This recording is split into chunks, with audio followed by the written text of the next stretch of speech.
రైంగల్పేట గ్రామ సర్పంచ్గా మల్లెల పర్వతాలు పోటీ చేశాను.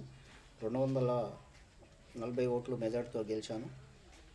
గెలిచిన తర్వాత నేను అన్ని కార్యక్రమాలు మా ఊరికి అనుకున్న సేవలు చేసి నేను ముందు బాటలో నడిచాను. అట్లాగనే సార్, మీరు సర్పంచ్గా ఉండి మీ గ్రామాన్ని ఎలాంటి డెవలప్మెంటింగ్ చేశారు? మా ఊర్లో మేము ఒక అఖిలపక్షం వేసుకొని ఈ కార్యక్రమం చేయాలనుకుంటే ఆ కార్యక్రమాన్ని 10 మంది ఎమ్మెల్యే కాడికి పోయి కూడా అఖిలపక్ష పార్టీ అనుకుంటా కూడా ముందు నడిపి రామాలయమైనా, సీసీ రోడ్లు అయినా, డ్రైనేజీలు అయినా అన్నీ ఇక్కడ ఏ పని అభివృద్ధి జరిగిందో ఆ పనికి అందరం తోడ్పడి చేశాం.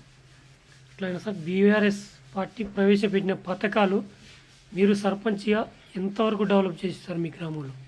మా గ్రామంలో 40-50 లక్షల వరకు సీసీ రోడ్లు ఏ ఫండ్ వచ్చినా మాకు ఎమ్మెల్యే గారు పిలిచి మా రేగన్పేటకు ఫస్ట్ ప్రిపరేషన్ ఇచ్చేది. తర్వాత మాకు రామాలయం లేకుండా రామాలయం కూడా మందిరం కావాలా మేడం అనగానే మందిరం కూడా రామాలయం కట్టించడం జరిగింది. ఇక్కడ ట్రాన్స్ఫారాలు లేకుండే ప్రజలు చాలా ఇబ్బందులు పడుతుండే, అలాంటి ట్రాన్స్ఫారాలు కూడా వేయించాము. మాకు ఇక్కడ తాగడానికి మంచిళ్ళ బావి కూడా ఒకటి తవ్వుకున్నాం అఖిలపక్షం అందరం కలిసి. బావితోని నీళ్ళ ద్వారా ఇప్పటి వరకు మా ఊరికి నీళ్ళ ప్రాబ్లం పోయింది. అట్లాగే సార్, మీరు కూడా ఒక రైతు, ఇంతవరకు రైతు బంధువు వాళ్ళే ఐకేపీ సెంటర్ కూడా ఏర్పాటు చేయలే, బోనస్ కూడా రాలేదు చెప్పి కొంతమంది రైతులు ఆవేదన వ్యక్తం చేస్తారు సార్ దీనిపైన. అవును సార్, కల్లాలలో ఆల్రెడీ లాస్ట్ గింజ వరకు అమ్ముకోవడం జరిగింది, కానీ వాళ్ళకు అమౌంట్ వల్లేదు. అది కూడా లాస్ట్కు కల్లాలలో కోసిన తర్వాత నెల రోజులకు ఒడ్లు కొనడం స్టార్ట్ చేశారు. అది స్టార్టింగ్ ఏం కొనలేదు, దానికి బోనస్ ఇస్తున్నాడు, ఆ బోనస్ కూడా లేదు. సన్నోట్లకు బోనస్ ఇస్తాడు. మా ఊళ్ళో ఒక ఎకరంగా 20 గుంటలు కూడా సన్న ఊరికి పెట్టలేదు. ఎవరికి బోనస్ ఇచ్చావు నువ్వు? ఏ ఊరికి ఇచ్చావు బోనస్? ఎన్ని ఓట్లకు ఇచ్చావు? ఎవరికి ఇచ్చావు అనేది అది మీకే అర్థం కావాలి. అది ఇంతవరకు అయితే బోనస్ రాలేదు. రైతు బంధు రాక ఇబ్బంది పడుతున్నారు.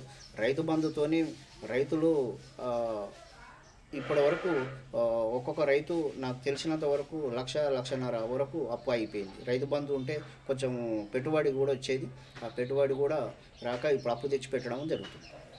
అట్లాగనే సార్, మీ గ్రామంలో మిషన్ భగీరథ కానీ అట్లాగనే సంక్షేమ పథకాలు ఎంతవరకు అమలు చేశారు సార్? మాకు మిషన్ భగీరథ నీళ్ళు మంచిగా వస్తున్నాయి.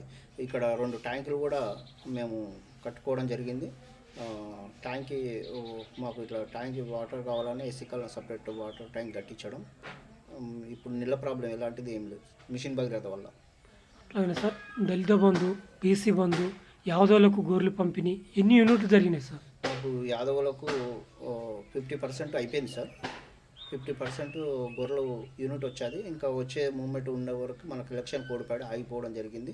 అట్లాగే దళిత బంధు కూడా అప్లై చేసాము. దళిత బంధు కూడా వచ్చే టైం వరకు మనకు ఎలక్షన్ కోడ్ వచ్చే వరకు అయిపోయింది.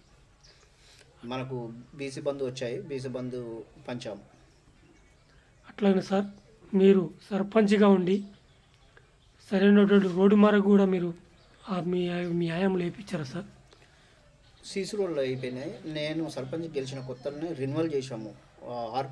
డ్రైనేజ్ వ్యవస్థ కూడా లేదు. ఆర్ఎంబి రోడ్డు రెన్యువల్ చేయించాము మేము. ఇప్పుడు ఆ రెన్యువల్ కూడా మొత్తం రోడ్ అంతా ఖరాబ్ అయిపోయింది. ఇప్పుడు అది పట్టించుకునే దిక్కు లేదు.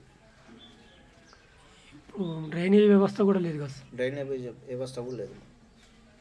అట్లాగనే సార్, ఇప్పుడు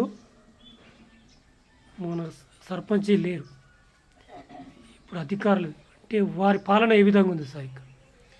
ఇక అధికారులు మొన్న చెప్తున్నారు, గ్రామ పంచాయతీ సిబ్బంది మాకు వాళ్ళకు జీతాలు రాక 6 నెలలు అయినంట. వాళ్ళ పరిపాలన ఎట్లుందంటే అసలు సిబ్బంది కూడా జీతాలు ఇవ్వని పరిస్థితిలో ఉంది ఇప్పుడు ఈ అధికార పార్టీ. ఇక సిబ్బంది జీతాలు వాళ్ళకు కనీసం 5,000-6,000 జీతాలు వస్తాయి. 5,000-6,000 జీతాలు ఇప్పుడు 6 నెలల సంది అయితే వాళ్ళ బతుకులేదు సార్. మేము ఎట్లా సేవ చేయాలి సార్, ఎట్లా చేయాలి సార్ అని మోపోతున్నారు గ్రామ సిబ్బంది. సార్, బీజేపీ బీఆర్ఎస్ ఒకటే అంటున్నారు, దీనిపైన సార్? దీనికి ఎలాంటి పోలిక లేదు సార్. బీజేపీ అంటే మోడీ వచ్చినప్పుడు కేసీఆరే ఆయనని స్వాగతం పలకాలి. ఎప్పుడు ఆయన వచ్చినా కూడా చిన్న చూపే చూసిండు, కానీ ఆయనకి ఎప్పుడు స్వాగతం పలకాలి. ఆయనతో ఏమవుతుంది అనేదే ఆయన త్యాగం ఉండేది. మోడీతోని ఏది కాదు, మోడీ కన్నా పెద్దోడు మన కేసీఆరే. మోడీతోని ఏది కాదు అనేది ఆయనకు అర్థమైపోయింది. అట్లాగే సార్, రానున్న స్థానిక ఎన్నికలపైన మీరు మీ గ్రామ ప్రజలకు ఏం చెప్పదలుచుకున్నారు?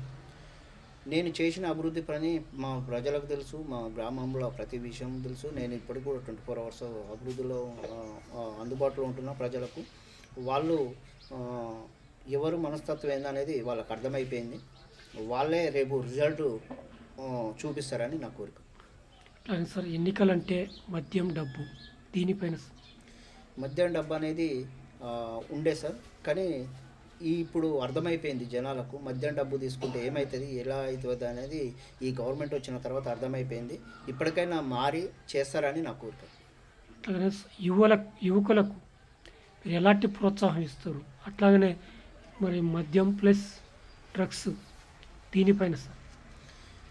డ్రగ్స్ మద్యం అనేది అసలు లేదు సార్. మా ఊళ్ళో యూత్ చాలా మంచిది.